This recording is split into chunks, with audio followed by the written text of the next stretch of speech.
So, do you consider yourself a high-fat carnivore or a high-protein carnivore? We're going to talk about that here in just a moment. Hello, everyone. Semi-Retired Bob here. I talk about the carnivore diet, all things related to the carnivore diet, and miscellaneous odds and ends. Today is Tuesday. It's actually Monday. But it's such a beautiful day out here in Omaha, Nebraska. It's over 70 degrees. So I thought I'd get out here and get a second walk-in today and go ahead and record another video because I've got that trip to Ohio coming up and I am way behind on what I wanted to have done for videos. But anyway, if you're new to the channel, welcome. I'm glad you're here. Thanks for stopping by. What you're watching is basically you're watching me walk. 22 months ago, I couldn't do this. I could barely stand for 2 minutes without severe pain. Now I'm out here walking every day. If you go back and look, I even did it in January. I had my No Excuses January Walking Challenge, where I was outside in the weather of Omaha, Nebraska every day. If you're returning to the channel, welcome back. I'm glad you're here as well. It means a lot to me that you choose to spend just a few moments of your day with me. So help me get the word out that it's never too late to change your life. I am 60 years old, and I'm doing things now that I couldn't do when I was 40. So go ahead and hit that thumbs up button. Drop down in the comments and say, "Hi, Bob." If you haven't subscribed yet, consider subscribing. All of these things that are absolutely free help me spread the word that it's never too late to change your life. But let's go ahead and get on into this thing. Are you high fat or high protein? I was watching a discussion between Coach Bronson and this has been a while ago. I forget now. I think it was Steak and Butter Gal, but it might have been Kelly Hogan. I don't remember which. I think it was Kelly Hogan. But either way, they were basically talking about the same thing, but because they were coming at it from their terminology, it took them quite a while to realize that they were talking about the same thing. Now, I have always said on this channel that a 1-to-1 fat to protein ratio is a pretty good place to start. And you judge that by if you're looking at a steak before you cook it, and about 1/8 of the steak is fat, that's about a 1-to-1 ratio. But we need to perhaps separate our thinking, and rather than thinking about it as increasing the fat or decreasing the fat, I think perhaps we should think of them individually.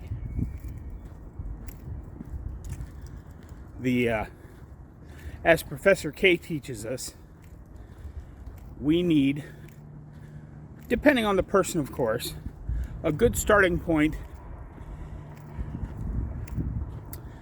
is 1.5 to 1.75 grams of protein per kilogram of lean body mass.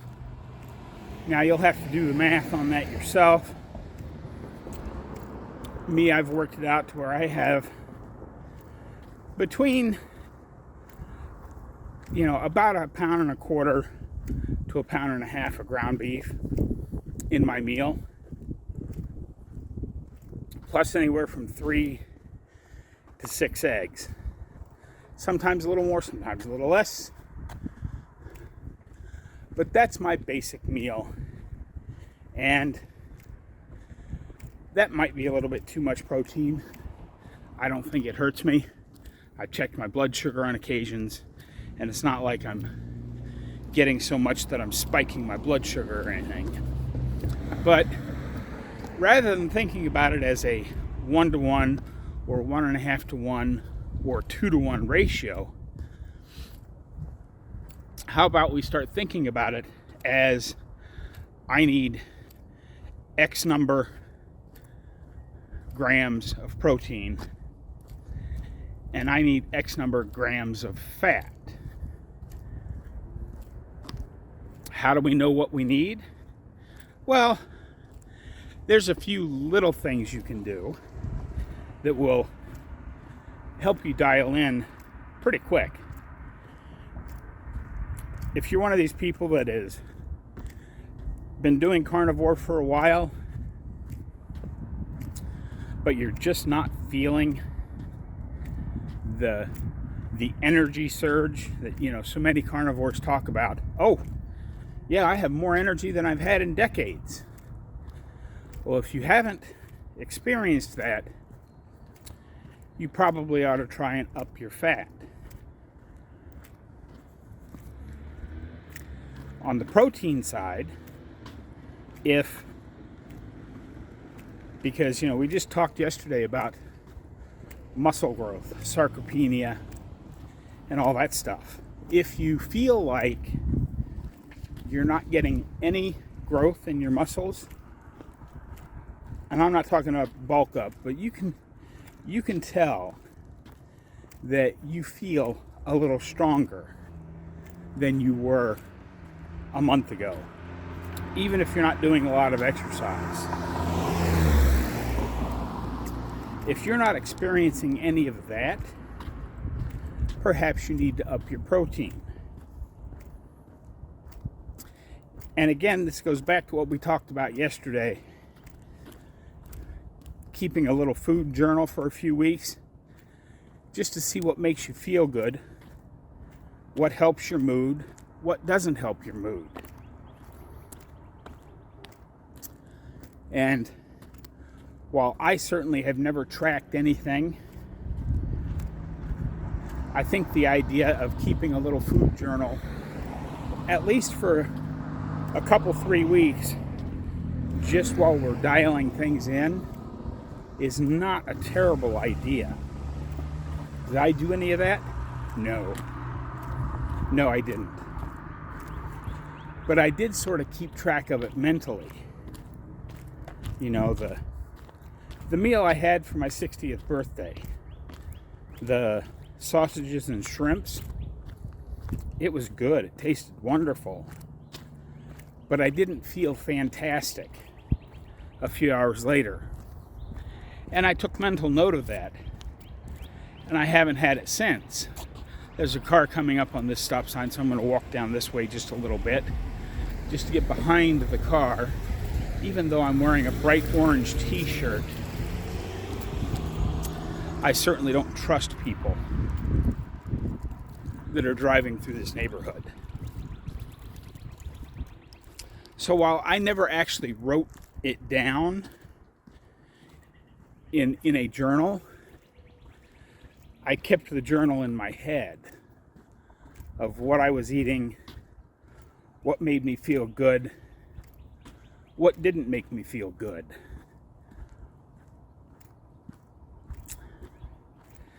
That's really about all I wanted to talk about today, folks. The whole purpose of this video, and I came up with the topic on the spur of the moment, was after I went out for my other walk, got that video edited and uploaded, I looked at the outside thermometer and it read 71 degrees. And I'm thinking, gosh, it's supposed to be colder tomorrow. Today is a good day to get out and get a second walk in. So that's really what this is about, getting a second walk in. And I thought I'd throw some ideas. There's a more in-depth video about this back in my channel, and if you really want to do a deep dive on this topic, you can go to Coach Bronson's channel, because he talks about this quite a bit. Let me get out of the sun so you maybe can see me a little better. But that's what I've got for you today, folks. Again, that was just a second quick walk, but it felt really good to get a second walk in. Don't forget, get out there, be 1% better. Today, tomorrow, every day. Have a great day, folks. I'll see you in the next one.